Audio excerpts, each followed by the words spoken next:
What do you want to say to me? I'm here to listen to whatever you have to say. I'm going to kill you, Father. Certainly a startling opening line. Do you think it was an idle threat? I don't know. I'm not sure.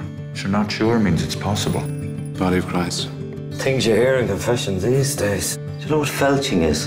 I do know what felching is, yeah. I had to look it up. That's what I've always liked about you, Father. You're just a little too sharp for this parish. Interesting man, you father. A good man, a fine man. Nobody around here has a bad word to say about him. Makes you wonder what he's hiding. I'm going to kill you because you're innocent. I give you enough time to put your house in order. Sunday week, let's say. Could have a word in private. Hope we don't get locked in here. We'll have to make love to keep warm.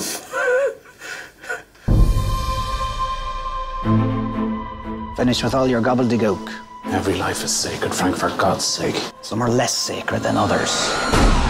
The commandment, thou shalt not kill, does not have an asterisk referring you to the list of instances where it's okay to kill people. What about self-defense? It's a tricky one, all right. What does this man want? There's no point in killing a bad priest, but killing a good one, that'd be a shock. I call the fire brigade, father. It takes a lot of nerve to burn down a church. I'd say it was the Romanians. They're awful heathens. The Romanians. Nobody wear a grudge against your father, no? That could be half the country. The time is gone, you don't even realise it. My time will never be gone. I think there's too much talk about sins, not enough talk about virtues. What would be your number one?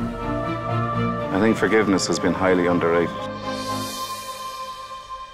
Do you not have anything to say to me, Father? Not right now, no. But I'm sure I'll think of something by Sunday week.